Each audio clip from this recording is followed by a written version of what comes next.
Okay guys, आज हम पढ़ेंगे इमरजेंसी। ठीक है। इमरजेंसी इसलिए पढ़ा रहा हूँ क्योंकि इमरजेंसी सबसे इंपॉर्टेंट टॉपिक आता है हमारे कॉन्स्टिट्यूशन के अंदर।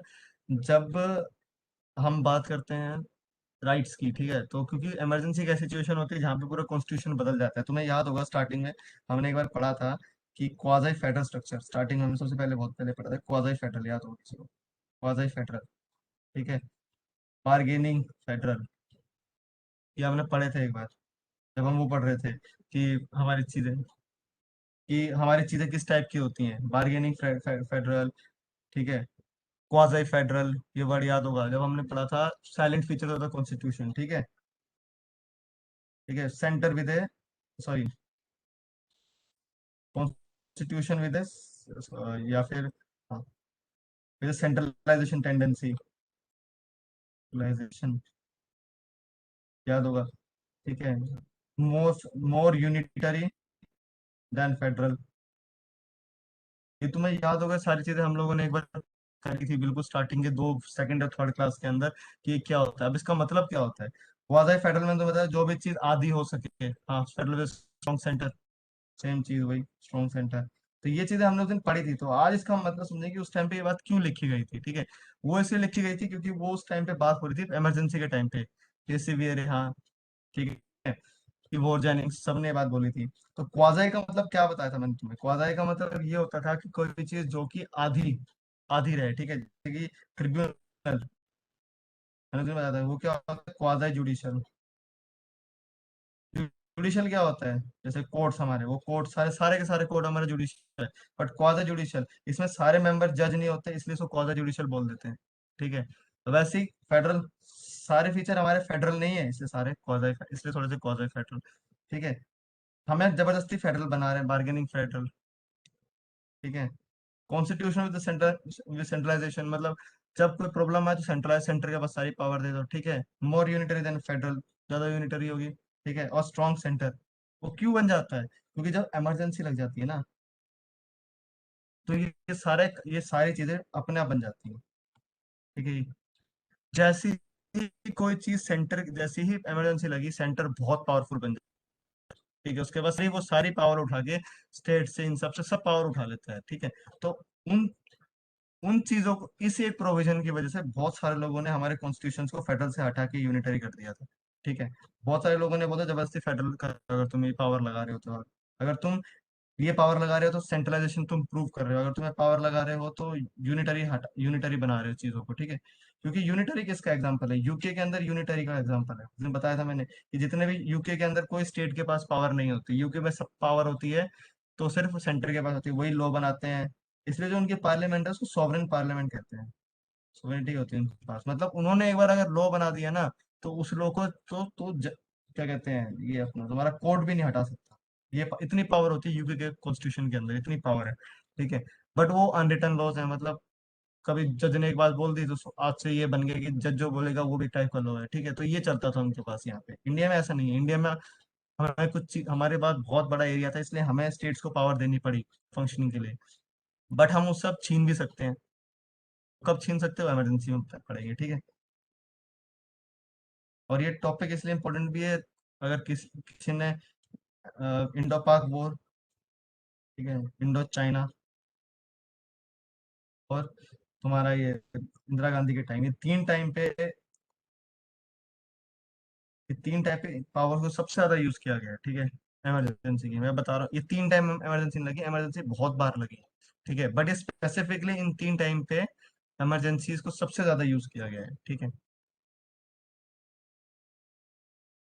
हाँ, इंडो पाक इंडो चाइना उसमें आते हैं। 1975 की बात यहाँ होगी तुम्हारी, ये 1961 से लेके जब तक शास्त्री जी नहीं आए थे, ये मान के चलो 67 68 तक, ठीक है। तो इन दो टाइम के अंदर भी इमरजेंसीज कंटिन्यू हुई है बहुत बार, ठीक है।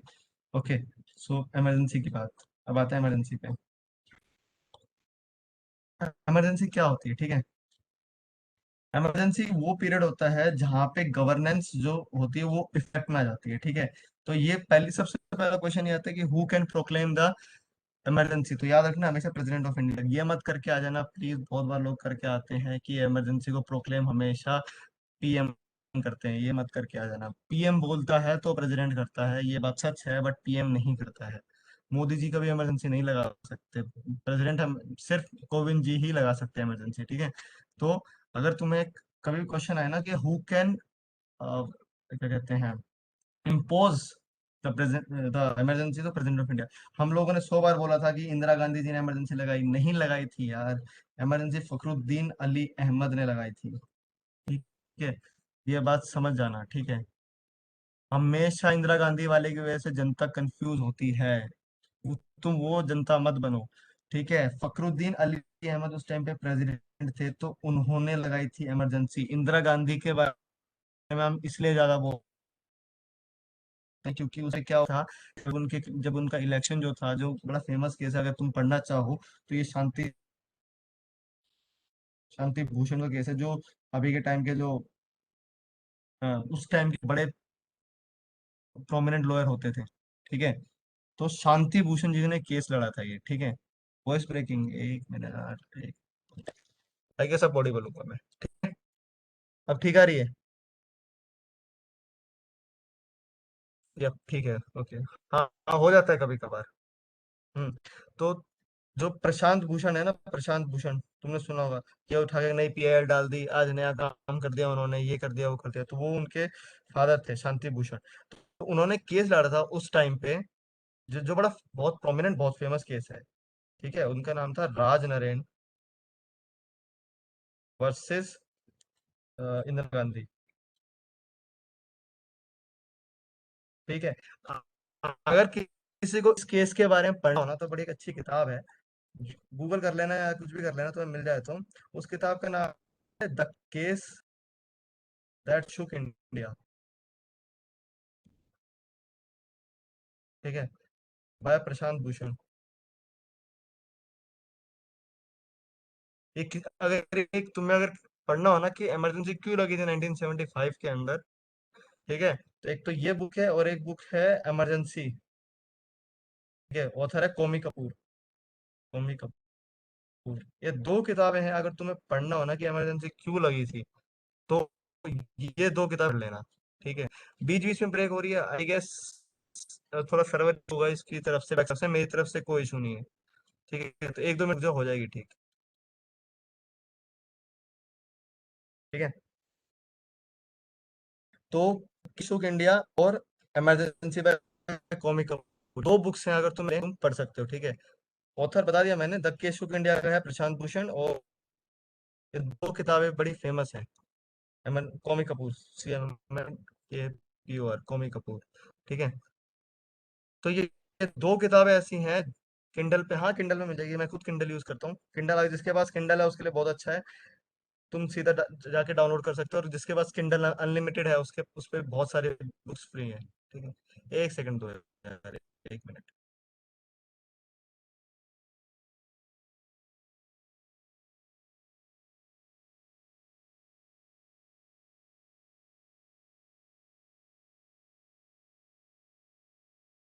बोले,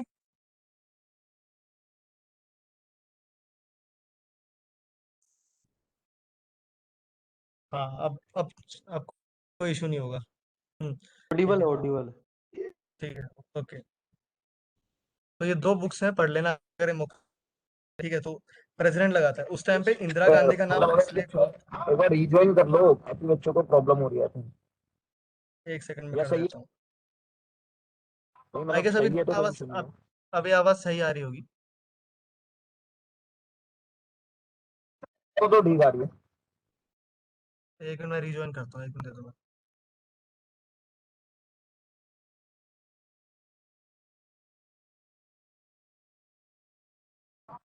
ठीक है कंटिन्यू करो ये सब। आवाज ठीक आ या रही है मेरे ठीक केशव, है, प्लेटफॉर्म करो। हाँ ठीक है, ओके। सो गाइस, चलो आगे चलते हैं, ठीक है। तो इमरजेंसी के बाद प्रेसिडेंट की बात थी, तो उस टाइम पे इंदिरा गांधी ने इसलिए बोला था क्योंकि इंदिरा गांधी ने बिना किसी के सुने, बिना प्रेसिडेंट के सुने कि तुम ये क्या कर रही हो, ऐसा नहीं करना चाहिए, काउंसिल ऑफ मिनिस्टर्स के सुनो के थ्रू उन्होंने समय लगवा दी, ठीक। इसलिए तक ये बोलते हैं कि इंदिरा गांधी ने इमरजेंसी डिक्लेयर करी थी, बट जो रियल पावर होती है, वो हमेशा याद रखना, इमरजेंसी प्रेसिडेंट के पास होती है, ठीक है, by law. They by law बोल दो, या दे जूरे बोल दो, ओके, ये हमेशा यूनियन कैबिनेट की एडवाइस पे होता है, याद रखना। आर्टिकल 73 74 कल पढ़ेंगे, उसमें लिख रखा है कि जो प्रेसिडेंट कोई भी काम करता है हमेशा कैबिनेट की सहमति पे करता है, और जिसको तो कोई भी डाउट हो सारा काम कैबिनेट करके देती है उसको, और उसको कैबिनेट की बात माननी पड़ती है। तो इमरजेंसी भी अगर कैबिनेट रिटर्न रिकमेंडेशन आएगी ना, याद रखना एक बार, रिटर्न रिकमेंडेशन, अगर पूरी कैबिनेट लिख के देगी कि भाई हमें इमरजेंसी इम्पोज नहीं है प्रेसिडेंट साहब, तो प्रेसिडेंट को जबरदस्ती भी इमरजेंसी इम्पोज करनी पड़ेगी, प्रेसिडेंट के पास पावर नहीं है। ठीक है, इस बात का ध्यान रखना। तो on the advice of cabinet of minister, Indira Gandhi ने बस यही चीज नहीं करी थी कि उन्होंने अपने कैबिनेट से बात नहीं कर दी। कैबिनेट मैंने तुम्हें याद होगा स्टार्टिंग में पढ़ा था कि पोर्टफोलियो सिस्टम क्या होता है। पोर्टफोलियो सिस्टम वही same portfolio system cabinet system होता है। हाँ, कि याद हो किसी को, जैसे कि स्पेसिफिकली 10 या 12 मिनिस्टर्स होते हैं, पार्लियामेंट में पढ़ेंगे हम लोग कि काउंसिल ऑफ मिनिस्टर्स और कैबिनेट में क्या फर्क होता है। इसमें 20 मिनिस्टर्स के आसपास होते हैं जो सबसे इंपॉर्टेंट होते हैं। जैसे फाइनेंस हो गया, तुम्हारा होम मिनिस्टर हो गया, सबसे बड़ा डिफेंस मिनिस्टर हो गया। हाँ, ये सारे के सारे जो बहुत इंपॉर्टेंट होते हैं ना, अमित शाह, सिंह, ठीक है, मतलब मनसुख मांडविया जो अभी नए हेल्थ मिनिस्टर बने हैं, ठीक है। तो ऐसे जो शुरू के 15-20 होते हैं, जो सबसे टॉप पावरफुल बंदे होते हैं, इन लोग को लिख के देना पड़ेगा रिटर्न में। ठीक है, उसमें पीएम भी इंक्लूड होता है। ठीक है, इनको लिख के देना पड़ेगा कि भाई हमें इमरजेंसी चाहिए, इन सारे के सारों के नाम और साइन होंगे, तभी प्रेसिडेंट इमरजेंसी डिक्लेयर कर सकता है। ठीक है, नहीं लगा सकता, प्रेसिडेंट के पास कोई पावर 1975 से पहले उसके पास पावर थी ये बात की कि वो जब मन चाहे इमरजेंसी लगा दे, किसी के कहने पे भी लगा दे, कर सकता था। बट 1975 के बाद जब 44 और 42 आया, तो उसने सारी पावर छीन ली कि भाई तुम प्रेसिडेंट, तुम कुछ नहीं कर सकते, सिर्फ और सिर्फ करने के लिए अब तुम्हें सिर्फ कैबिनेट से परमिशन लेनी पड़ेगी। तो अभी एज ऑफ नाउ उसके पास कोई पावर नहीं है, 1975 से पहले उसके पास बहुत पावर थी। ठीक है, अभी के लिए नहीं लगा सकता। अभी के लिए अगर इमरजेंसी लगेगी तो सीधी लगेगी, और वो सीधा तुम्हें पता है कब लग सकती है, जब रिटर्न एडवाइस पे और कितने टाइप की होती है। ठीक है, तो हमारे पास पार्ट 18 के अंदर, रोमन में 18 है, ठीक है, पार्ट 18 के अंदर बात कर रखी है। और सबसे बड़ा सिग्निफिकेंस क्या होता है बताऊंगा, इसको यहाँ डिस्कस टॉपिक मत करो, बता दूंगा मैं क्या होता है। ठीक है, आएगा वहाँ पे अपने बॉटम में चीज। ठीक है, इसके अंदर क्या होता है कि जो फंडामेंटल राइट्स होते हैं ना, जो गारंटी करता है कॉन्स्टिट्यूशन ऑफ इंडिया, वो ओवर रूल हो जाते हैं। मैंने तुम्हें बता रखा था कि फंडामेंटल राइट्स कभी हट जाते हैं, हमेशा याद रखना। They are not absolute and they are qualified, जब मन चाहे उनको हटा दो, जब मन चाहे उनको पीछे कर दो, बट वो हमेशा तुम्हें नहीं मिल सकते एक्सेप्ट 20 एंड 21। ठीक है, वो बात यहाँ आ जाती है। ठीक है, 352 से 360 के अंदर आएगा। कौन सा पार्ट रिपीट करना है बताना। ठीक है, 352, आर्टिकल 32। हाँ आर्टिकल, हाँ आर्टिकल 32 तो इनहेरेंट हो जाता है ना, कि अगर तुम राइट, अगर तुम्हारे पास 21 को तुम्हें एनफोर्स करना तो कोर्ट ही एनफोर्स करेगी ना, तो कर ही नहीं सकते। ठीक है,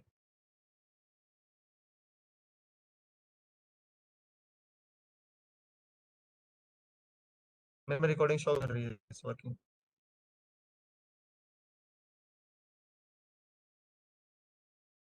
मैंने कहा 3 टाइप की होती है, कि फंडामेंटल राइट्स हमेशा क्लासिक नहीं होते हैं, मतलब वो ये नहीं है कि फंडामेंटल राइट बन के मैग्ना कार्टा है तो कभी नहीं हटेंगे जिंदगी में।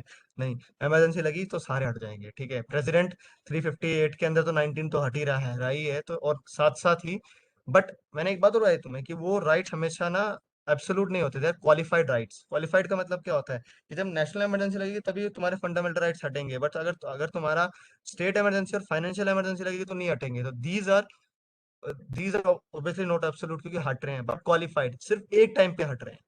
ठीक है, तो ये होता है।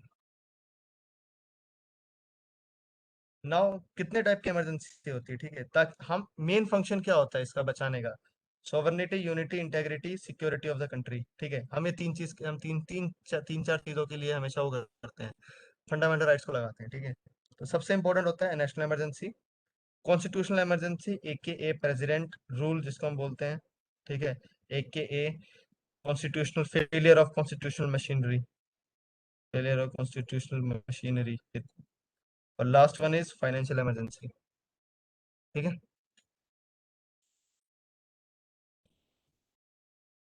तो सबसे पहली जो होती है, सबसे इंपॉर्टेंट, वो होती है नेशनल इमरजेंसी, जो 352 में दे रखी है। ठीक है, जब तुम कॉन्स्टिट्यूशन ऑफ इंडिया खोलोगे ना, वहां बड़ा बड़ा कहीं नहीं लिख रखा होता कि नेशनल इमरजेंसी की बात हो रही है, नहीं, उसमें सिर्फ कुछ प्रोविजंस लिखे होते हैं कि कब कब हमारे जब देश को खतरा हो तो प्रेसिडेंट क्या कर सकता है, ठीक है।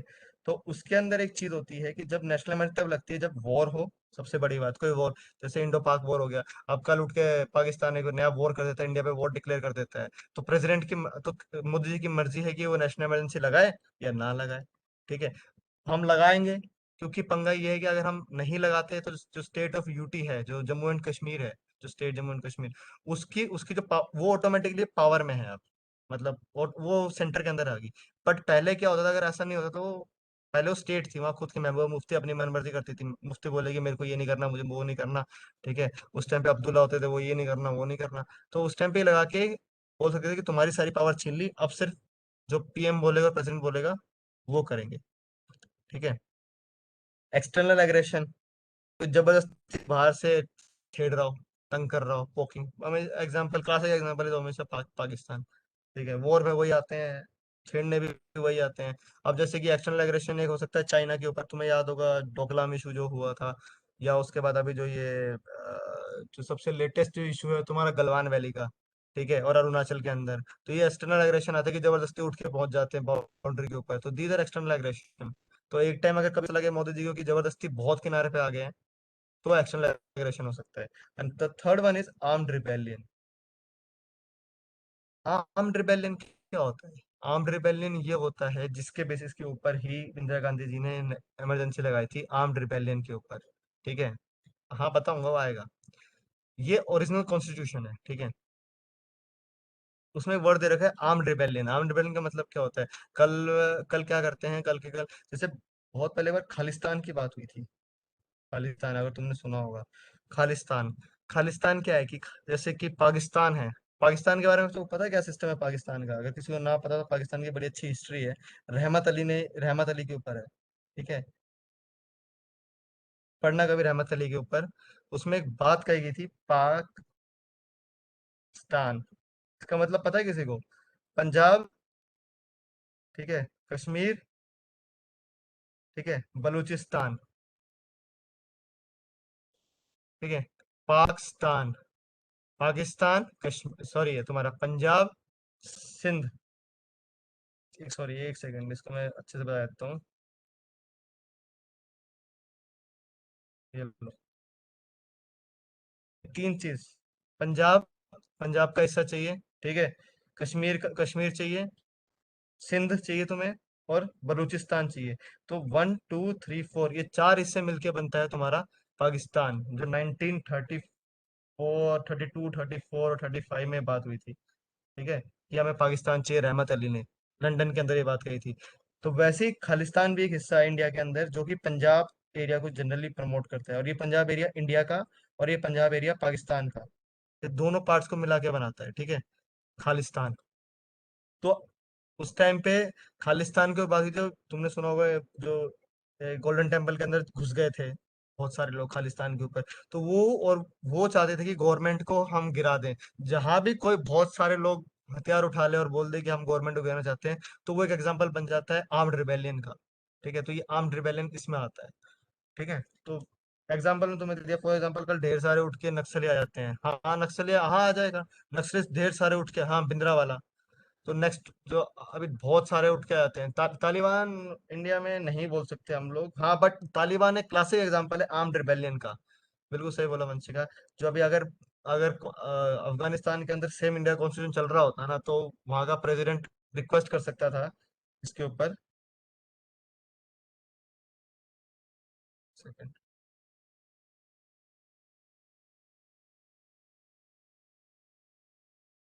एक सेकंड लाइन में रहना। अ, मेरा वेबएक्स ऑटोमेटिकली अपडेट में चला गया, दैट्स व्हाई वो बंद हो गया है, ठीक है, एक मिनट रुक जाओ।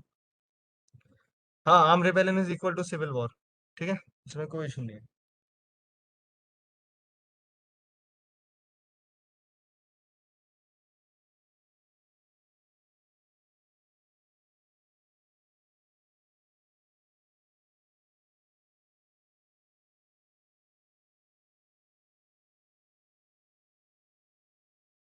ओके, सॉरी वो ऑटोमेटिकली इसके अंदर हो गया था अपडेट, इसलिए स्क्रीन भर गई थी।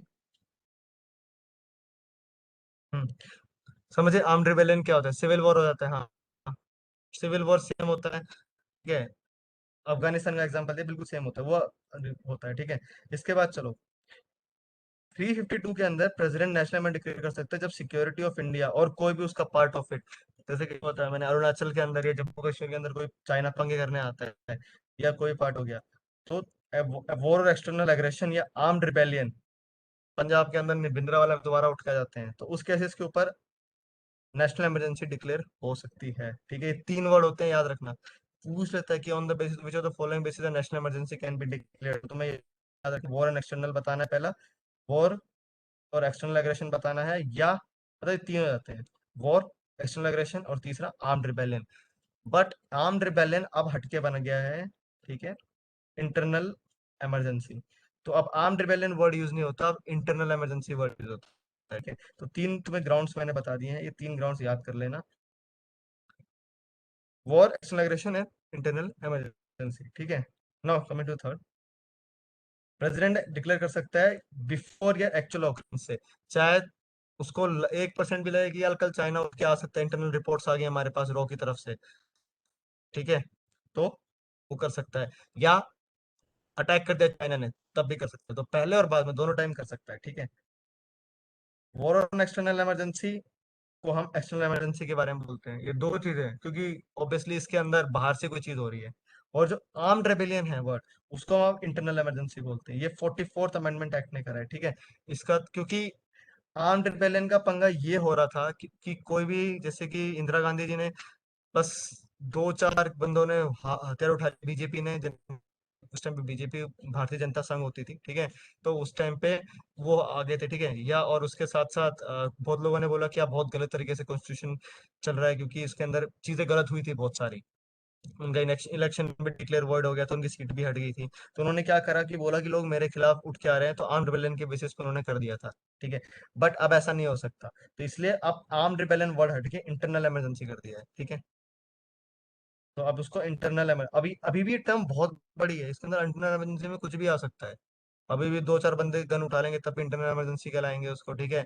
किसी एक पार्ट में बम ब्लास्ट हो गया ढेर सारे अचानक से, और हमें उस एरिया को बचाना है, स्टेट हमारी सुन रही है, वो भी इंटरनल इमरजेंसी के अंदर आएगी, इंटरनल डिस्टर्बेंस के अंदर आएगा। तो अभी बहुत बड़ी टर्म है, इसका कोई वो सर और पैर नहीं है कि कहाँ तक ये जाएगी, ठीक है।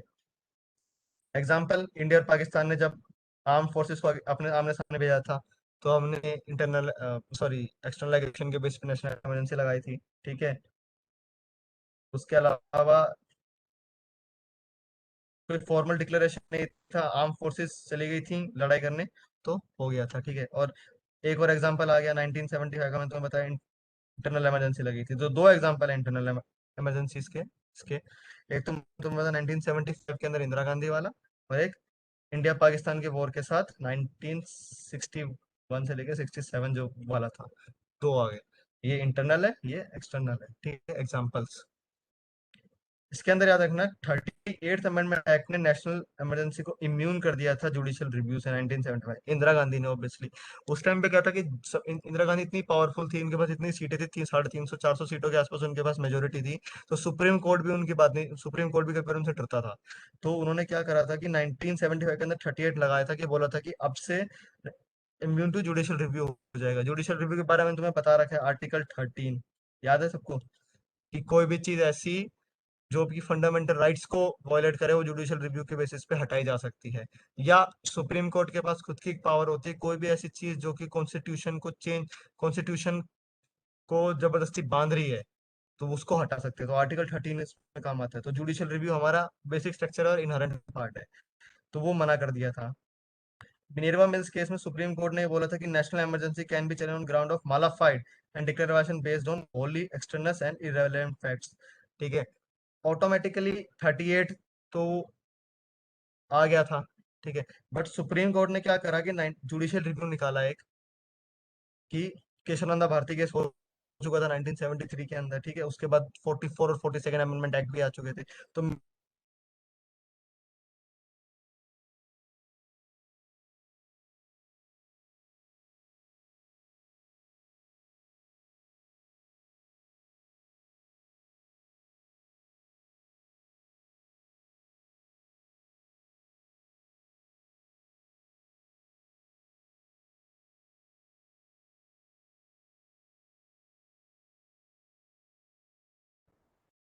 केशव, आवाज नहीं आ रही है केशव आपकी। हेलो।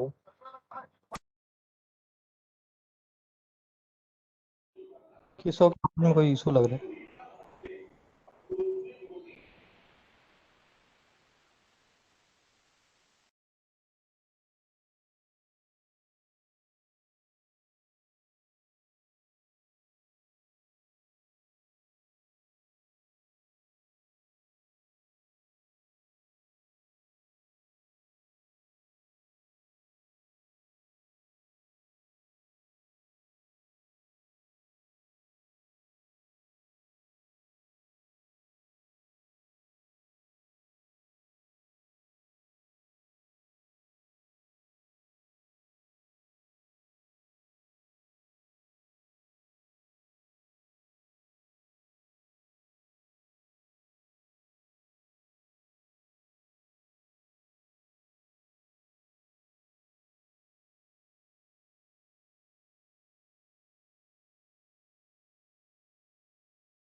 एक सेकंड रुक जाओ आप लोग।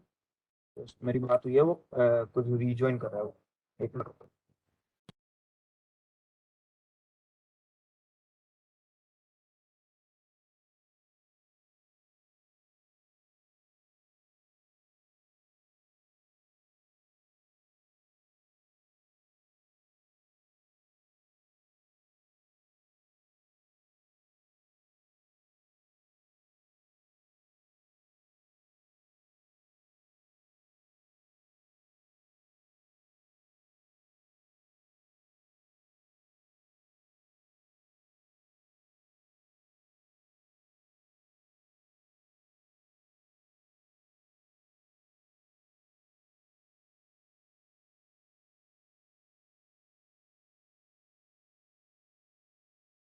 हाँ, ऑडिबल हूँ मैं आप शायद से।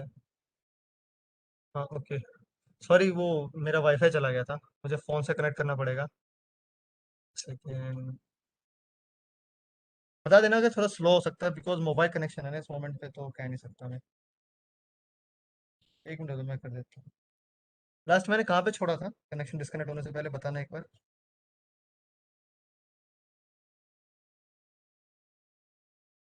कहाँ पे छोड़ा था मैंने, ये बता दो मुझे एक बार। हाँ, मिनेरो केस डिस्कस कर रहे थे तुम। मिनट में ना, ठीक है ओके। हाँ हाँ समझ गया मैम।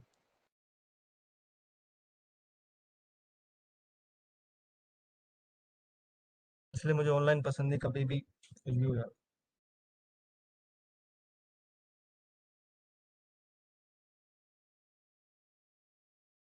ओके। तो मिनेरवा बता दिया था मैंने। मिनेरवा मिल्स में ये बोला गया था कि नेशनल इमरजेंसी जो होती है वो कभी भी चैलेंज हो सकती है on the grounds of malafide and नालाफाइड बेसिस के ऊपर, ठीक है, या बहुत गलत हो। ओके। अब कब कब हो सकती है, क्या बोलते हैं ये, नेशनल इमरजेंसी डिक्लेयर कब कब हो सकती है। अगर पीडीएफ धुंधली है ना तो थोड़ा सा सुन लेना वॉइस में, ठीक है, बाद में पीडीएफ से कर लेना मैनेज, ठीक है, क्योंकि नेट नहीं आ रहा है मेरा, उससे काम करना पड़ रहा है मुझे। तो पार्लियामेंट अप्रूवल में तुम्हें एक चीज बता रखी है कि इमरजेंसी होती है वो दोनों हाउस को करनी पड़ती है, अप्रूव करनी पड़ती है विद इन 1 मंथ। और ये जो 1 मंथ जो ये पासिंग होती है ना, 2/3 होती है। पता है ना 2/3 की, अब मैंने 2/3 क्यों आ रहा है इसके अंदर, क्योंकि इसके अंदर कॉन्स्टिट्यूशन अमेंड हो रहा है, इसलिए 2/3 मेजोरिटी यूज कर रहे हैं, स्पेशल मेजोरिटी। समझ गए। कई लोग पूछ रहे थे ना कि सर 2/3 कब लगानी है, सर हाफ कब लगानी है, तो 2/3 यहाँ लग रही है स्पेशल मेजोरिटी, क्योंकि यहाँ पे कॉन्स्टिट्यूशन पूरा एक जगह पे एक ही बंदे के हाथ में आ रहा है, इसलिए हम इसको 2/3 बोलते हैं। तो अब तुम ऑटोमेटिकली, तुम्हारा माइंड अब इतना तेज इतना शार्पली काम कर जाना चाहिए कि हम 2/3 कब लगाएंगे, हाफ कब लगाएंगे, और 2/3 प्लस स्टेट क्यों लगाएंगे। यहाँ पे हमने 2/3 प्लस स्टेट नहीं करा है, तो स्टेट नहीं होगा, यहाँ सिर्फ 2/3 होगा, क्योंकि स्टेट, यहाँ पे स्टेट की पावर हट रही है। बट यहाँ पे अगर हम स्टेट से परमिशन लेने जाएंगे तो हमारा, तुम्हें पता है, कम से कम 4 6 5 6 महीने निकल जाएंगे आराम से। तो जब तक इमरजेंसी का फायदा नहीं, मैं चाइना आके 2 4 जगह लेके चला जाएगा, उन्हें वैसे ही काम, वो वैसी वसूली वाले पार्टी हो रखी है आजकल, उनको वसूल करना पसंद है, चाहे वो लैंड हो या पैसा। तो इसलिए हमारे पास स्टेट, हम वेट नहीं करते स्टेट का, ठीक है। इसके बाद सब, अगर लोकसभा नहीं है उस टाइम पे, या लोकसभा टूट गई है, ठीक है, लोकसभा छुट्टी पे है, कुछ भी है, तो जैसे ही, तो क्या होगा कि लोकसभा जैसे ही बैठेगी दोबारा, फॉर एग्जाम्पल, इसका देखो एग्जाम्पल सुनो, मैं तुम्हें बताता हूँ, देखो क्या होगा कि आज इमरजेंसी, आज का डेट है 18/8, ठीक है, आज 18/8 डेट है,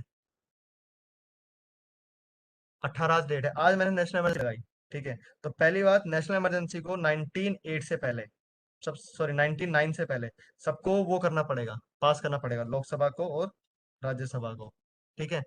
बट अब राज्यसभा ने तो पास कर दिया, बट लोकसभा है नहीं इस मोमेंट पे, क्योंकि लोकसभा डिसॉल्व हो रखी है, क्योंकि इस टाइम पे जनरल इलेक्शंस होते आती नहीं है। तो ये डिक्लेरेशन मैक्सिमम टू मैक्सिमम कब तक चलेगा? अब सपोज करो राज्य लोकसभा बैठ गई 20/9 19/10 को, ठीक है। तो ये लोकसभा वापस आके बैठ चुकी है एक महीने बाद, इमरजेंसी अभी भी चल रही है, इमरजेंसी पावर में है, इमरजेंसी पावर में है। तो जैसे ही 19/10 आ गई, अब 19/11 होने से पहले लोकसभा को दोबारा इसको पास करना पड़ेगा, वरना ये इमरजेंसी यहीं खत्म हो जाएगी। समझ गए कि लोकसभा की, इसका मतलब क्या होता है एक महीने का?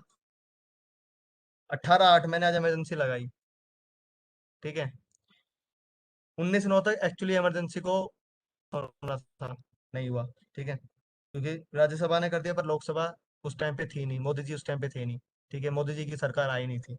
तो फिर मोदी जी की सरकार 19/10 को बैठ गई आके, एक महीने चलने हम 30 डेज का लेते हैं, ठीक है, 30 डेज का लेते हैं, ठीक है, मैं एग्जाम्पल के लिए ले रहा हूँ। तो मोदी जी 19/10 को शपथ लेके बैठ गए।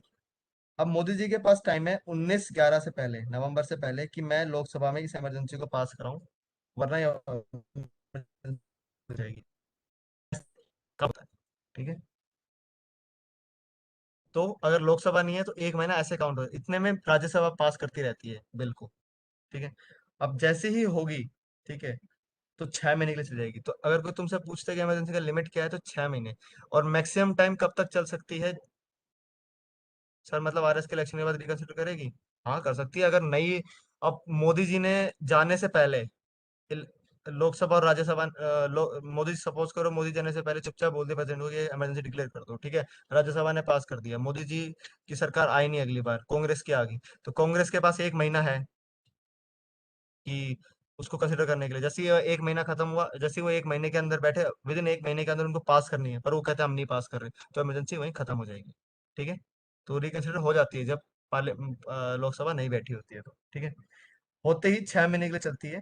और ये इंडेफिनेट पीरियड के लिए।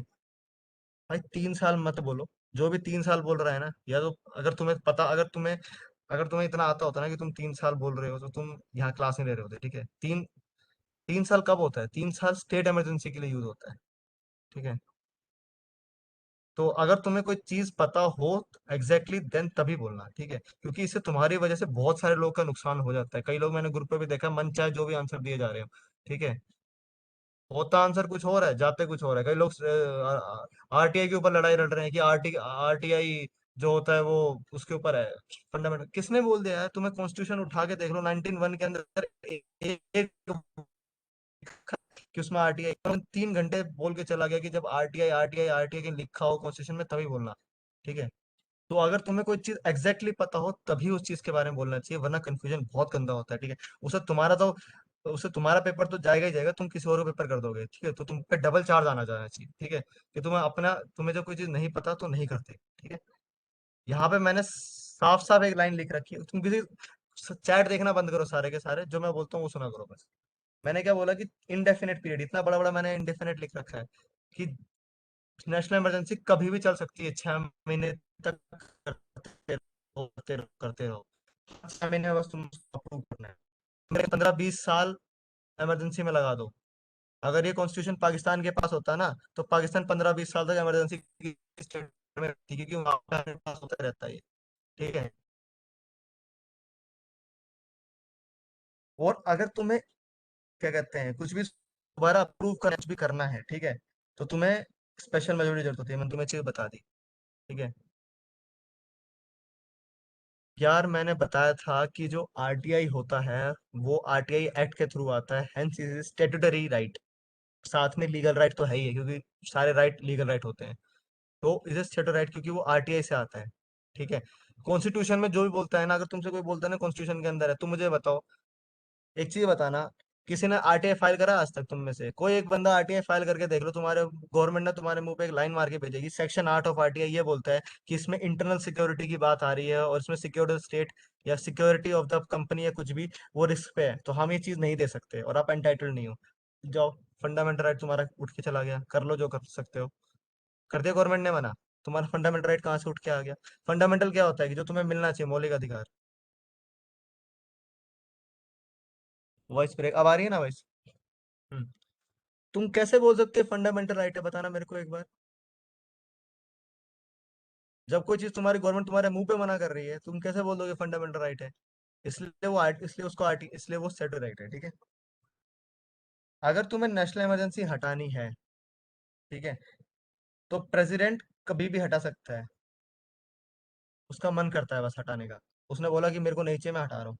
या अगर पार्लियामेंट करने से मना कर दे, ठीक है, या लोकसभा सिंपल एक सिंपल मेजोरिटी से बोल दे कि हमें अब नहीं चाहिए, सिंपल मेजोरिटी। 100 लोग बैठे, सॉरी, 100 लोग बैठे, 50 लोगों ने बोला आपसे इमरजेंसी नहीं चाहिए लोकसभा में, खत्म काम। इसमें राज्यसभा की जरूरत ही नहीं, सिर्फ लोकसभा बोल सकती है कि हमें इमरजेंसी कंटिन्यू नहीं करनी, तो हट और हट जाएगी। अरे तो गूगल तो यार ये भी बोलता है कि मेरे गले में दर्द हो रहा है तो मुझे कैंसर है, मैं गूगल की बात मान लूंगा? गूगल तो हर चीज में कैंसर कर देता है। थोड़े दिन पहले मैं खांस रहा था, मैंने गूगल देखा कि मेरे को खांसी में बलगम आ रहा है, क्या है, कैंसर है मेरे को। तो गूगल का तो कैंसर में चलता है। गूगल गूगल एक्सपर्ट होता है ना, तो मेरे से सारे लोगों ने कोई कोचिंग नहीं ले रहा, गूगल ठीक है। सर अगर तो कैबिनेट की परमिशन प्रेसिडेंट कितने दिन भी के लिए वैसे लगा सकता है? हाँ, प्रेसिडेंट तो कभी भी कंटिन्यू कर लेगा। ठीक है। तो गूगल की सुनने की जरूरत नहीं है, गूगल तो कुछ भी बोलना फिर शुरू कर देता है। अब आवाज आ रही होगी, ठीक। हम्म। नेशनल इमरजेंसी के इफेक्ट्स जल्दी खत्म करते हैं। ठीक है।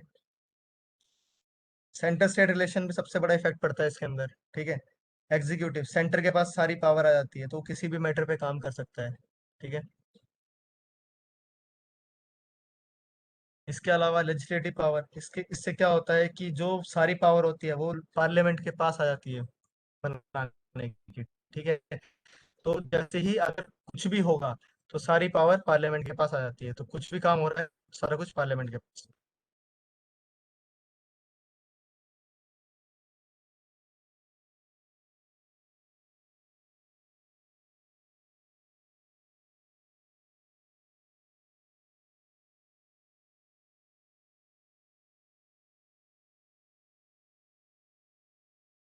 हाँ, आवाज आ रही है ना? हाँ हाँ, ठीक है ठीक है। आ जाएगी आवाज, आ गई। ठीक है। तो मैंने तुम्हें बता, अभी भी नहीं आ रही क्या वॉइस? हाँ, ऑडिबल हूँ।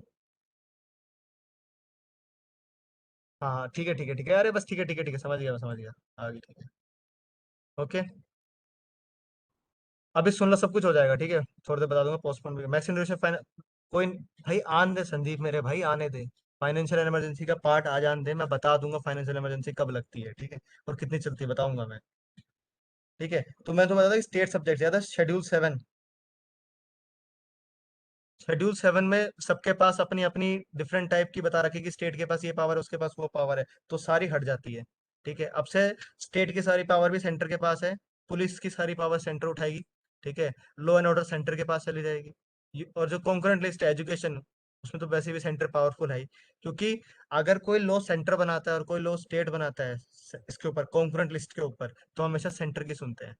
ठीक है, ये बात याद रखना, क्वेश्चन आ सकते हैं कि कॉन्क्रीट लिस्ट में अगर कोई दो लॉज बन रहे हैं सेंटर के और स्टेट के, तो सेंटर का लॉ पावरफुल होता है। ठीक है। और स्टेट का मैंने तुम्हें एग्जांपल उस दिन दिया ही था, पुलिस। तो तभी हर एक स्टेट के पास अपनी पुलिस होती है, तो ये लगने से सारी स्टेट की पुलिस अब से सेंटर की पुलिस बन जाती है। ठीक है। फाइनेंशियल, ठीक है, जो रेवेन्यूज होते हैं, वो वो प्रेसिडेंट डिसाइड करता है आपसे कितने स्टेट को कितना टैक्स देना है। आज से 50%, आज से स्टेट को इतना टैक्स नहीं मिलेगा, इसको इतना टैक्स नहीं मिलेगा, तो वो चेंज होता रहता है। तो वो प्रेसिडेंट चेंज कर देते हैं, ठीक है। लोकसभा और राज्यसभा और असेंबलीज की लाइफ पे, इसकी वजह से जो लोकसभा है ना वो कितने भी टाइम तक जा सकती है, 1 साल के लिए। इसलिए 1975 में जो इंदिरा गांधी की सरकार थी वो 1975 में वो एक्सपायर हो रही थी, मतलब लोकसभा। पर वो 1976 में हुई, क्योंकि जब नेशनल इमरजेंसी लगती है तो पार्लियामेंट एक लॉ पास करती है और बोलती है कि हम 1 साल फालतू रुकेंगे। तो 1 साल, मैक्सिमम टू मैक्सिमम 1 साल के लिए एक साथ बोल सकते हैं। अगला साल खत्म हो रहा होगा, नेशनल इमरजेंसी फिर से प्रोसेस में है, तो दोबारा बोल देंगे कि हम 1 साल के लिए और रुक रहे हैं। तो सिर्फ 1 ईयर एट ए टाइम, ये बात याद रखना, ठीक है। और जैसे ही नेशनल इमरजेंसी खत्म होगी ना, मतलब तुमने पार्लियामेंट में एक चीज पढ़ रखी है, ठीक है, कि जैसे पार्लियामेंट में मतलब नेशनल इमरजेंसी जैसे ही खत्म होगी, खत्म होते ही जो पार्लियामेंट एक्स्ट्रा जा रखी है वो क्या होगी, हट जाएगी। 6 महीने के अंदर कुछ अपने आप को सीट खाली करनी पड़ेगी, ठीक है। तो ये भी एक चीज है। फंडामेंटल राइट्स तुम्हें पता ही है। आर्टिकल 358 क्या बोलता है, 358 बोलता है कि आर्टिकल 19 ऑटोमेटिकली सस्पेंड हो जाएगा, सामने मैं लिख रखा है देखो, ठीक है। ये 352 चल रहा है अभी, ठीक है। तो आर्टिकल 19 ऑटोमेटिकली खत्म हो जाएगा आर्टिकल 358 के साथ, ठीक है, ये बात याद रखना। और और जितने भी रिमेनिंग आर्टिकल्स हैं, 20 और 21 को छोड़ के, वो सारे प्रेसिडेंट हटा सकता है अंडर आर्टिकल 359, ठीक है, एक्सेप्ट 20 एंड 21, ठीक है। 44th ने एक बात बोली थी कि जब 19 सस्पेंड होगा सिर्फ नेशनल इमरजेंसी में सस्पेंड हो सकता है, not in case of armed rebellion oblique internal emergency, ठीक है। समझ गए बात, ये याद रख लेना कि 44th ये बात बोलता है कि अगर आर्टिकल 19 सस्पेंड हो रहा है ऑटोमेटिकली तो सिर्फ वो एक्सटर्नल इमरजेंसी पे होगा, अगर चाइना अटैक कर दे या कोई बाहर से अटैक कर दे, इंटरनल इमरजेंसी पे नहीं हो सकता, ठीक है। 359 बता दिया मैंने। बाकी सारे छोड़ के आर्टिकल 19, और आर्टिकल 19 तो सस्पेंड हो ही गया नेशनल। ये तब आर्टिकल लगता है जब प्रेसिडेंट को लगता है कि मुझे एक दो आर्टिकल और सस्पेंड करने हैं, तो तब उस टाइम पे ये आर्टिकल यूज होता है। इसको बोलते हैं आर्टिकल 359। इसमें जितने भी है ना तुम्हारे 14, 15, 16, 17, 18, 19 तो हो ही गया ऑटोमेटिकली। 2021 हो नहीं सकता। 23, 24, 25, 26, 27, 28, 29, 30, ठीक है, ये सारे के सारे सस्पेंड कर सकता है प्रेसिडेंट 359 लगा के। पर 2021 नहीं कर सकता क्योंकि 44th में ये बात आ गई थी अगेन, सॉरी।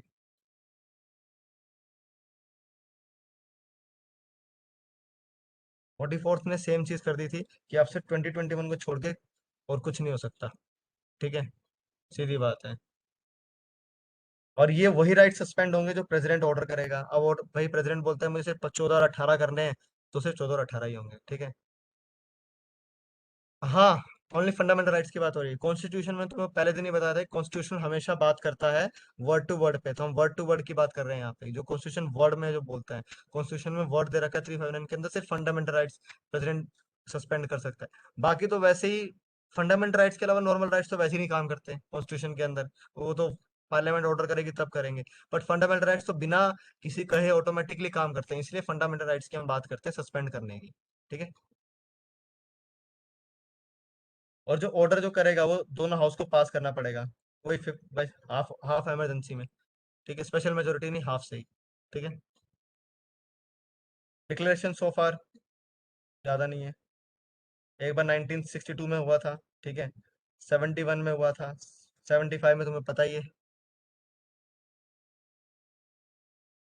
सिटीजन्स के पास कौन कौन से हैं यार, 15, 16, 19, 29 एंड 30।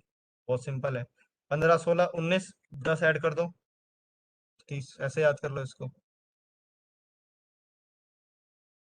प्रेसिडेंट रूल 356 सबसे फेवरेट टॉपिक, जो तुम बोलते हो ना कि सिर्फ 3 साल तक चल सकती है, वो ये चलेगी, ये सिर्फ 3 साल तक चलती है, ठीक है। 355 एक ड्यूटी इम्पोज करता है सेंटर के ऊपर कि सारी स्टेट गवर्नमेंट है उसको अपने साथ साथ लेके चलना है। होता है ना कि जो लीडर होता है उसका काम होता है कि सारी जनता को एक साथ लेके चलना है, तो 355 ये बोलता है कि तुम्हें सेंटर को सारी स्टेट्स को अपने साथ लेके चलना है। ये नहीं कि एक स्टेट अपनी मर्जी चला रही हो, एक स्टेट अपनी मर्जी चला रही हो और तुम अपना कर तुम हो, नहीं। इंडिया एक है, कॉन्स्टिट्यूशन एक है, तो सब स्टेट्स को एक हारमोनी में करना है। अगर तुम्हें ये नहीं करने देना कि तमिलनाडु और कर्नाटका में लड़ाई हो रही है पानी के ऊपर, ये नहीं करने देना। तो सेंटर का काम है कि उस लड़ाई को रोकना, ठीक है। तो अगर ये चीज नहीं हो पाती, ठीक है, तो और कोई भी स्टेट सेंटर की बात नहीं सुनती, तो सेंटर क्या बोलता है 356 के अंदर, फेलियर ऑफ कॉन्स्टिट्यूशनल मशीनरी लगा के प्रेसिडेंट रूल डिक्लेयर कर देता है। ठीक है, जब स्टेट ज्यादा ही अपने, जैसे ममता बनर्जी फॉर एग्जांपल, ममता बनर्जी पीछे पड़ी हुई है कि मैं तो ये करूंगी, मैं तो वो करूंगी, मैं तो ये नहीं मानती, मैं वो नहीं मानती, मुझे ये करना है। तो अगर ज्यादा ही किस दिन अमित शाह जी का मूड बन गया, तो 2 मिनट बोलेंगे दीदी अब साइड हट जाओ, हम चलाएंगे अब। ठीक है, तो ये होता है स्टेट, इसको बोलते हैं हम फेलियर ऑफ कॉन्स्टिट्यूशन मशीनरी और प्रेसिडेंट रूल। ठीक है, अरे तुम एक साथ लेके 15 स्टेट्स पे लगा दो, कोई इशू नहीं है। बट वही है सबसे बड़ा इशू, तुम्हें मैंने बताया कि जुडिशियल रिव्यू इम्यून नहीं है। अगर तुम्हें लगता है कि हाँ ममता दीदी का तुमने स्टेट छीन लिया, तो ममता दीदी क्या करेगी, 2 मिनट में हाई कोर्ट पहुंच जाएगी कलकत्ता के, हाई कोर्ट क्या बोलेगा, भाई दीदी ने क्या गलत काम करा ये बताओ, दीदी ने कोई गलत काम नहीं करा, हटो तुम लोग यहाँ से, वापस जाओ, दीदी को दोबारा पावर दे देंगे।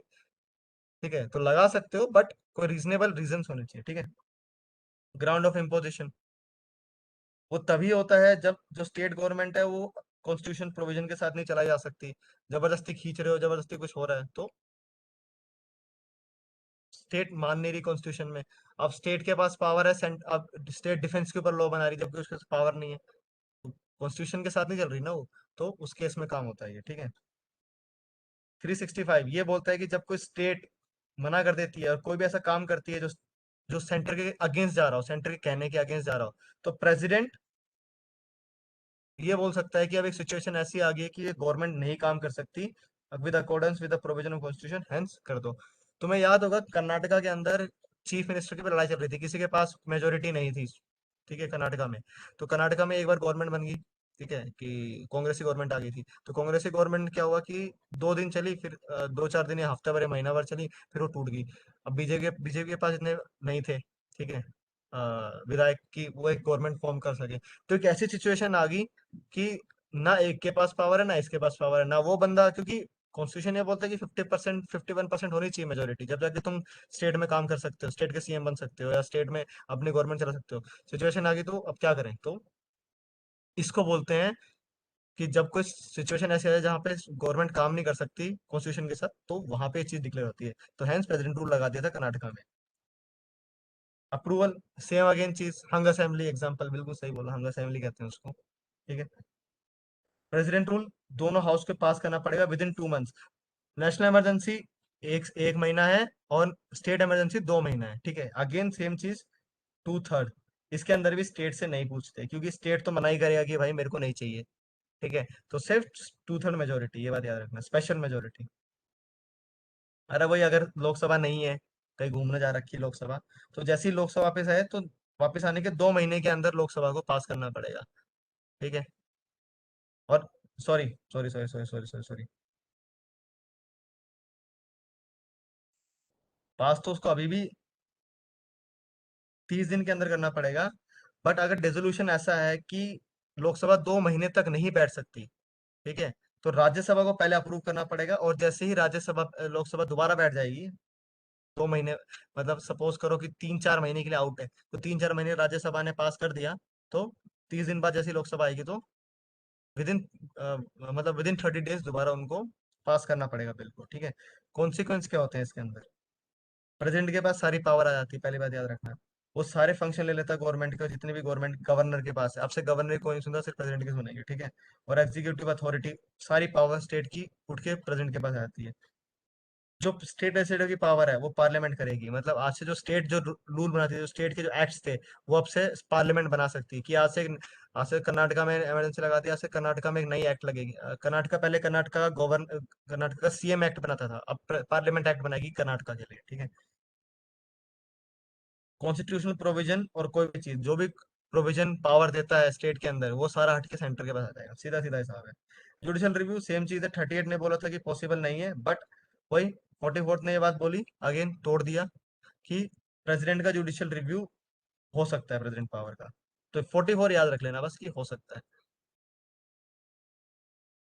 इसके अंदर फंडामेंटल राइट्स अभी भी रहते हैं, सबसे बड़ी बात है 356 के अंदर प्रेसिडेंट के पास फंडामेंटल राइट्स हटते नहीं है। मैंने क्या बताया कि फंडामेंटल राइट्स सिर्फ एक जगह पे हटते हैं, आर्टिकल 358 और 359, की नेशनल इमरजेंसी हो तभी हट सकते हैं, बट इंटरनल इमरजेंसी और स्टेट और ये फाइनेंशियल इमरजेंसी और जो तीसरी कौन सी इमरजेंसी थी, ये हमारी प्रेसिडेंट रूल, इसके टाइम पे सारे प्रोविजंस रहते हैं हमेशा। तो ये नहीं है कि प्रेजेंट रूल लगा दिया, तुम्हें जबरदस्ती जेल में डाल दिया तो तुम्हारा फंडामेंटल राइट इन्फ्लुएंस हो गया। नहीं, राइट टू इक्वालिटी अभी भी है। अगर कोई सेंटर कोई लॉ बना रहा है किसी स्टेट के लिए जिसके ऊपर प्रेजेंट रूल लगा हुआ है, तो वो आर्टिकल 14 राइट टू इक्वालिटी का लॉ उसको देख के ही बनाना पड़ेगा। तो उस टाइम पे नेशनल ये सस्पेंड नहीं होते आर्टिकल फंडामेंटल राइट्स, ठीक है। 356 के अंदर कोई सा भी नहीं होता, सारे चलते हैं। Third is financial emergency. 360 में सिर्फ ये कहते हैं कि फाइनेंशियल इमरजेंसी आगे अगर उसको लगता है कि फाइनेंशियल स्टेबिलिटी और क्रेडिट ऑफ इंडिया में प्रॉब्लम हो सकती है। अब फॉर एग्जांपल कि इंडिया के चारों तरफ से घेर लिया जाए और इंडिया के अंदर वो ना कर सके, कुछ हो ना सके। प्रेसिडेंट रूल के अंदर, हाँ, इसमें एक चीज बताना भूल गया, शायद इसमें चीज मैं लिखना ही भूल गया कि ऑन द एडवाइस प्रेसिडेंट जो ये होता है प्रेसिडेंट रूल, ये तो प्रेसिडेंट खुद कर सकता है या ऑन एडवाइस ऑफ गवर्नर। इन दोनों में से कोई भी एक सिस्टम आ जाए तो नेशनल प्रेजेंट रूल लग जाता है। तो हाँ, अगर गवर्नर लिख के भेजता है आज बंगाल का कि मुझे लगता है वो प्रेजेंट रूल लगाना चाहिए, तो प्रेसिडेंट के ऊपर आ जाता है कि हाँ मैं लगा सकता हूँ। On on the advice of governor, हाँ आ सकता है रूल, ठीक है। और प्रेसिडेंट रूल अगर प्रेसिडेंट को खुद लगता है कि ममता दीदी सही में पीछे पड़ गई है, तो ममता दीदी भी लगा सकती है। बट प्रेसिडेंट रूल लगाने का भी सेम रूल है, कैबिनेट को लिख के देना पड़ेगा कि प्रेसिडेंट रूल लगाया जाए बंगाल के अंदर। तो प्रेसिडेंट नहीं लगाता, आगे लगाते मोदी जी हैं, बट प्रेसिडेंट का नाम आता है, ठीक है। तो ये चीज याद रख लेना एक चीज। सेम चीज है, फाइनेंशियल इमरजेंसी दोनों हाउस पास करेंगे, विद इन 2 मंथ्स के अंदर करना पड़ेगा, ठीक है। अगेन सेम चीज, नेशनल इमरजेंसी 1 महीना, बाकी दो महीने बस, ठीक है। अगर ये लग जाता है तो ये इनडेफिनेट होता है, याद रखना बस। तो सेम चीज है, ये वाली जो लाइन है ना, सेम चीज है जो चलती आ रही है, ठीक है। कि लोकसभा के आते ही 30 दिन के अंदर दोबारा पास करना पड़ेगा, ठीक है, सेम चीज है। ये चलती है एंड तक। फाइनेंशियल इमरजेंसी याद रखना, अगर 2021 में लगी है तो 2022 के मार्च तक चलेगी, ठीक है। अगर 2022 में लगी है तो 2023 के मार्च में 2023 के मार्च तक चलेगी। तो एक बात हमेशा याद रखना, नेशनल इमरजेंसी 1 साल की लगती है, फाइनेंशियल इमरजेंसी 1 साल की लगती है एक बार में, और वो इंडेफिनेटली। अगर 2022 में शुरू करी और प्रेसिडेंट हर एक साल के पार्लियामेंट हर एक साल के बाद पास करती रही, तो तुम उसको 2050 तक ले जाओ, कोई इशू नहीं है, ठीक है। लास्ट की दो चीज है, ये देख लेते हैं पहले। इफेक्ट्स क्या होते हैं, उससे कुछ नहीं होता कि जो फाइनेंशियल मैटर्स होते हैं स्टेट के, वो यूनियन के पास आ जाते हैं, ठीक है। डिडक्ट सैलरी कम हो जाती है, अलाउंसेस कम कर देते हैं किसी भी इंसान का जो कि स्टेट में, अगर तुम स्टेट पुलिस के अंदर हरियाणा में ऐसा ही हो तो तुम्हारी सैलरी कम कर सकते हैं, ठीक है। सेंटर कर सकती है, वैसे स्टेट करती है पर सेंटर कर देती है उस टाइम पे। जैसे मनी बिल्स और फाइनेंशियल बिल्स होते हैं, हर एक स्टेट का जो रिजर्व फाइनेंशियल बिल होता है। अब ममता दीदी बोलती है कि मैं तो 500 करोड़ रुपए का नया मस्त बजट बनाऊंगी, पर फाइनेंशियल इमरजेंसी लगी है, तो गवर्नर पास नहीं करेगा, प्रेसिडेंट पास करेगा, ठीक है। तो फिर जितने भी फाइनेंशियल बिल्स सारे होते हैं वो प्रेसिडेंट के पास आ जाते हैं, ठीक है। फिर प्रेसिडेंट बताता है कि किस किस की सैलरी कम करनी है या किस किसके अलाउंस कम करने हैं। कोई भी जो बंदा यूनियन का पार्ट हो, जैसे कि आईएएस आईपीएस, वो यूनियन के पार्ट होते हैं, तो उनकी सैलरी कम करनी है, या सुप्रीम कोर्ट के और हाई कोर्ट के जजेस के कम करनी है, ठीक है। तो ये होता है इमरजेंसी के बारे में। दो चार बातें, पहली बात तो फेडरल स्ट्रक्चर की ऐसी करता है, तुम्हें मैंने बताया था। और यूनियन पावरफुल हो जाती है, सारी स्टेट की पावर, यूनियन की पावर, सारी की सारी यूनियन मोदी जी के पास आ जाएगी, ठीक है। प्रेसिडेंट डिक्टेटर बन जाता है, ठीक है। फाइनेंशियल ऑटोनॉमी खत्म हो जाती है, ममता दीदी के पास सारा पैसा खत्म हो जाएगा, अब सारा काम पार्लियामेंट करेगी कि तुम्हें कितना पैसा देना है कितना नहीं देना, ठीक है। फंडामेंटल राइट्स तो जाते ही जाते हैं, ठीक है। तो डेमोक्रेटिक फाउंडेशन स्ट्रक्चर हट जाता है, ठीक है। तो बी आर अम्बेडकर ने एक बात बोली थी इसके अंदर कि आर्टिकल्स हटते, मतलब पढ़ लेना, I do not altogether deny that there is a possibility of articles being absurd unemployed for the political purpose. ये एक अकेला ऐसा पार्ट है जहाँ पे पॉलिटिकल पर्पस बिल्कुल अच्छे से रिजोल्व होता है, ठीक है। हाँ, स्टेट लेवल से पार्लियामेंट कंट्रोल करती है, ठीक है। ये यहाँ पे इमरजेंसी खत्म हो गया। किसी को कोई डाउट, कोई पुराना डाउट वगैरह कुछ में इसमें भी,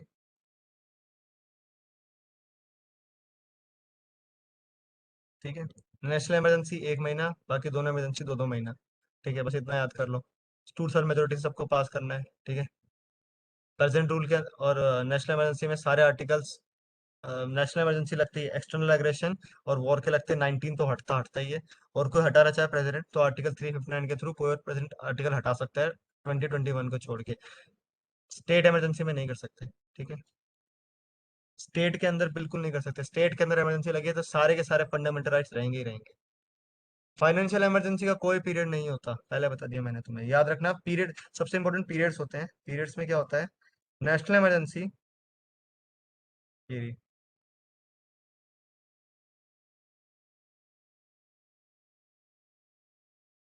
नेशनल इमरजेंसी डिक्लेयर, ये रही नेशनल इमरजेंसी। और डिक्लेरेशन में तुम्हें यही बता रखा था यार, ये 6 महीने के लिए, 6 महीने के लिए चलती है, ठीक है। तो ऐसा बोमई केस, बोमई केस बताता हूँ क्या है बोमई केस। नेशनल इमरजेंसी 6 महीने, और तुम्हारा जो ये वाला होता है state emergency, same, up to सिर्फ 3 साल तक खींच सकते हो। और जो फाइनेंशियल होता है वो 1 ईयर, इनडेफिनेट, ये भी इनडेफिनेट, ठीक है। There are no other condition where, नहीं, अगर नेशनल इमरजेंसी लगा है जहाँ पे वॉर और एक्सटर्नल है, तभी आर्टिकल 19 सस्पेंड होगा ऑटोमेटिकली। जैसे ही 352 लगा वॉर और एक्सटर्नल पे, तो आर्टिकल 19 सस्पेंड हो जाएगा 358 की वजह से, ठीक है।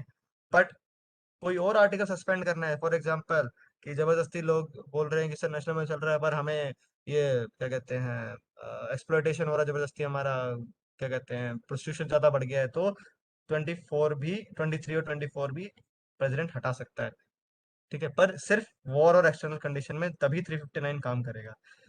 इसलिए 350 और 359 में स्टेट इमरजेंसी की कई बात नहीं होती, ठीक है, ये बात याद रखना। तो स्टेट इमरजेंसी के अंदर कोई भी फंडामेंटल राइट नहीं हटता किसी भी बंदे का, ठीक है। लॉकडाउन अलग चीज है, लॉकडाउन का कोई मतलब नहीं रहता। लॉकडाउन तो एग्जीक्यूटिव पावर होती है, तो सिर्फ एक एक्ट नहीं, मतलब बस बोला कि अब से है लॉकडाउन, तो है वो हर स्टेट, इसलिए हर स्टेट अपना अलग अलग लॉकडाउन करती है। दिल्ली वाले अभी तक पीछे पड़े हुए हैं लॉकडाउन, तो अभी कर्नाटका में जैसे कि बिहार में बंद कर दिया, ठीक है, तो अलग अलग चलता है, ठीक है। तो लॉकडाउन पावर होती है। फाइनेंशियल इमरजेंसी 1 साल के लिए बताया मैंने, 2020 में लगी है तो 2021 के मार्च तक चलेगी। फाइनेंशियल ईयर, हमारा फाइनेंशियल ईयर कैसे काम करता है? मार्च टू मार्च, जब भी तुम्हारे जितने भी टैक्सेस होते हैं मार्च टू मार्च में काम करते हैं। ये स्टार्ट होगा तुम्हारा इसके अंदर, क्या बोलते हैं, मार्च फॉर एग्जांपल 2020 में, और ये खत्म होगा दोबारा March, sorry, starting with 1 April APR 2021। ये तुम्हारा फाइनेंशियल ईयर चलता है, तो फाइनेंशियल ईयर यही काम कर रहा है, तो फाइनेंशियल इमरजेंसी भी ऐसे ही काम करेगी, ठीक है, सीधा हिसाब।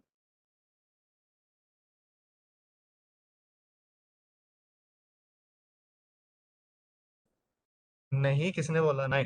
भाई वो तुम्हारा फंडामेंटल राइट है। अगर तुम्हें लगता है कि तुम बाहर जा रहे हो, तुम दोस्तों से मिल रहे हो, दोस्तों को मिलना जरूरी है और लेके कहीं किसी को जाना है, तो तुम बोल सकते हो कि भाई जबरदस्ती हम नहीं जा रहे हैं, हम इमरजेंसी काम से जा रहे हैं। तो फंडामेंटल राइट तुम्हारा कहाँ सस्पेंड हो रखा है? पूरे लॉकडाउन के अंदर जनता बाहर मजे से घूमी है, ठीक है। दुकानों पे तुम 5-6 बंदे घूम रहे हो, दुकानों में 5-6 बंदे लेने आया, तुम्हारे किसी पकड़ा कि नहीं? बस इतना नहीं बोलना कि तो डिस्टेंस बना के रखो। तो फंडामेंटल राइट कहाँ सस्पेंड हुए?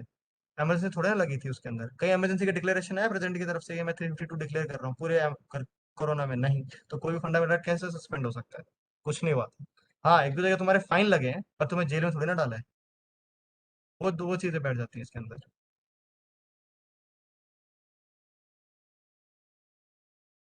SR बोमाई केस, हाँ हाँ हाँ हाँ। SR बोमाई केस क्या है? अभी तुम्हारा जो स्पेशल एग्जांपल, कर्नाटका के जो अभी नए CM बने हैं, ठीक है, बोमाई, उनके फादर थे SR बोमाई, ठीक है।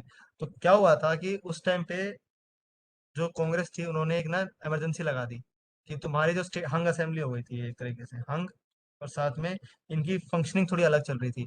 तो उसने उन्होंने ये बोला कि कांग्रेस ने कि हम तुम्हारे पे स्टेट इमरजेंसी लगा रहे हैं, तुम उठ के भाग जाओ। तो क्या करा कि जो SR बोमय थे, इनका CM हटा दिया, इनको CM से, और इनकी पूरी असेंबली को डिसॉल्व कर दी, ठीक है। तो ये चले गए सीधा सुप्रीम कोर्ट में। तो सुप्रीम कोर्ट ने बोला सर ये क्या कर रहा है, इन्होंने बताओ मुझे, पीछे पड़े हुए हैं मेरे, कि मेरे पास अभी पूरे विधायक हैं, ये हैं वो है, जबरदस्ती इनकी गवर्नमेंट नहीं बन पा रही इसलिए मेरे को हटा दिया।